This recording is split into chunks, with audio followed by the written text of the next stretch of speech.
What's up guys, Houndish here, and today we are jumping in with the Destiny 2 news, and this is turning out to be an interesting week already, isn't it? We've got a few things to touch on today, including the new quest that is unlocked this week, and the massive amount of progress that we're going to have to make to get that quest completed. Yes, there is a lot of conversation about it at the moment, but we'll also talk about some things worth knowing about upcoming sections of the quest, secrets inside of the Moon Bunker, new lore that has become available, and details about upcoming rewards as well as a couple of fixes. So Bungie are working on the Watercress error code. They give some clarifications about changes we'll be seeing in Season 12 and beyond, and we do have a few things to round up about Season 11 changes too. And so guys, if you do enjoy the video, a rating down below really helps me out. Also give us your thoughts on the content that we've had this week, but otherwise, let's get into it. So first up, the Lie quest is of course available. We know that we're going to acquire the Felwinter's Lie, or at least hopefully we'll be acquiring it, because we are required to grind out a ludicrous number of Seraph Tower events. So considering Bungie said this is going to update every 15 minutes or so, when we look at Destiny Item Manager, you can actually track the progress with a bit more detail, and we can see the European Dead Zone has 128,000 clears, the Moon coming in at 19,000,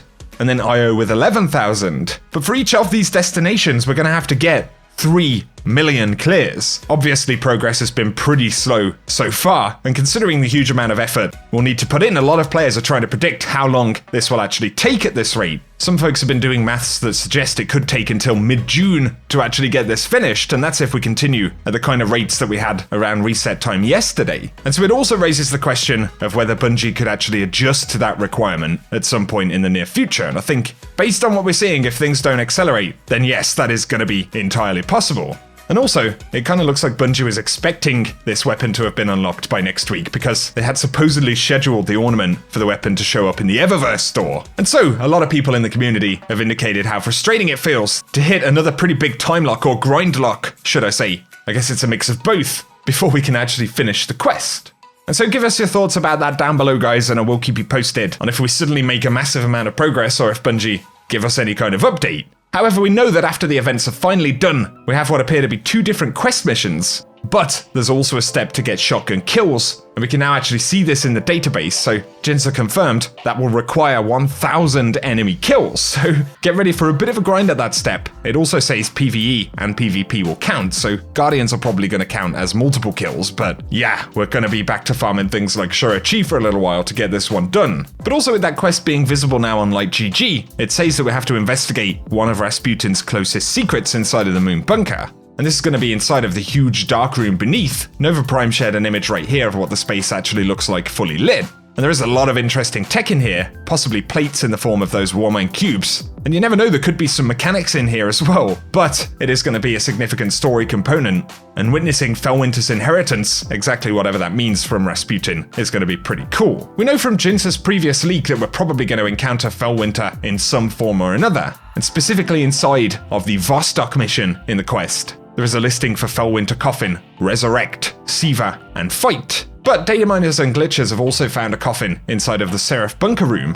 It was interesting because Jinza confirmed the one in the Bunker Room will be for the final step of the quest when we interact with Felwinter's inheritance. It also looks like the coffin in the Moon Bunker could house something pretty interesting, and Kevin Ayotte shared an image right here which shows a texture for a character that we're going to see there. I know it looks pretty weird right there because it isn't 3D, but we actually have a human face, and obviously that's curious in itself. But the Judsub did confirm that this is essentially a mannequin of some sort for a human character, so probably going to be kind of a statue or something and not an actual NPC. And in terms of who this character could be, possibly a young Felwinter, it is described as Felwinter's inheritance, which is curious. But otherwise it could be another human character of significance to the Warmind Clovis Bray or something like that. We are also about to unlock a hidden lore book called The Liar, so this can now be seen in the database on Light GG or other sites that include lore. And it gives a bit of backstory to Felwinter's life, relationship with Rasputin and the Iron Lords. It turns out to collect the lore, pages are going to be awarded by defeating enemy combatants with the Felwinter's Lie shotgun. It is a fairly substantial lore book, so that certainly makes sense as to how we'll acquire it, but Jinza added that he's got no idea about the number of kills, RNG rate, or best activities to play and things like that. And so these are little bits of content that will eventually come alongside the quest, but also strangely enough, yesterday, Bungie sent out an email that says Rasputin, full power. For Guardians who have continued to clear the bunkers and complete Seraph Towers, Rasputin is at full power, and it's now time to race against time to save the last city from destruction. And of course, these are the kind of real-time email updates that Bungie sometimes do for the game. And Rasputin Full Power is actually the name of one of the quest steps associated with when Rasputin's ready to strike the Almighty. So based on that coming out at the same time as the quest for Felwinters, I think it's possible that we could find by completing the Felwinter thread, when we eventually do that it could lead us into the next phase of readying the takedown of the Almighty. So it seems entirely possible that we'll blend into that story thread where we actually end the kind of major seasonal story. And it looks like the tower is possibly going to sustain some damage from shards of the Almighty actually being destroyed. And we even saw a little bit of a kind of cinematic inside of one of the trailers that depicted a bunch of Guardians looking up at the Traveler or into the sky. So obviously something fairly dramatic was taking place there, and presumably that's going to be part of this next story sequence, but hopefully that's still going to be one that we'll get to see fairly soon. The curious thing here though is that Felwinter's Lie is now openly visible in the database, and it's going to behave a little bit more like a ritual weapon in terms of perk rolls, so it actually has 2 different trait possibilities there, and so it does get a modified version of aggressive frame rate here in the form of shot package, an aggressive frame modified to have more uniform pellet spread, and then it's got full choke, accurized rounds, but options of slide shot and quick draw, and then opening shot and Vorpal weapon. This thing really does have the potential to be pretty nasty. You can also see the lore tab for the Felwinter's Lie if you check it out on the page there. And we get a better look at the in-game renders for the weapons, so of course we can see the base model for it right there. They've certainly polished it up a bit since D1, but then there'll be the ornament as well. And so once again, give us your thoughts on all of the content that's kind of kicking off at the moment, or that we're waiting or grinding to slowly get access to. It's definitely a slightly bizarre one.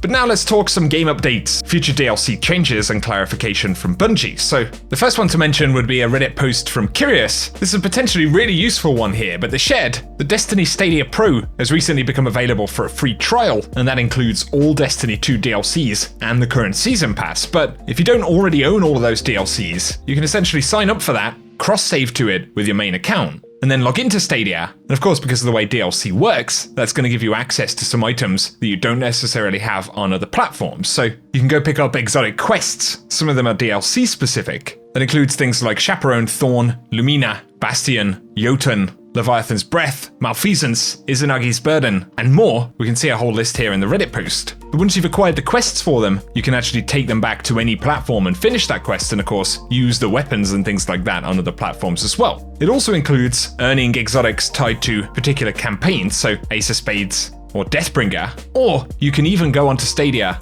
and take exotic engrams that you've earned on one platform and then unlock them on Stadia, where technically you have access to particular DLCs that have got the chance to grant you exotics you wouldn't normally get on your main platform. And there are various other unlocks and bits of content, obviously, that you can get access to, but the point is that you don't necessarily have to play all of them on Stadia. So some stuff to bear in mind right there, guys, and I will link the Reddit post down below because it goes into quite a bit of detail about the stuff that you can actually acquire.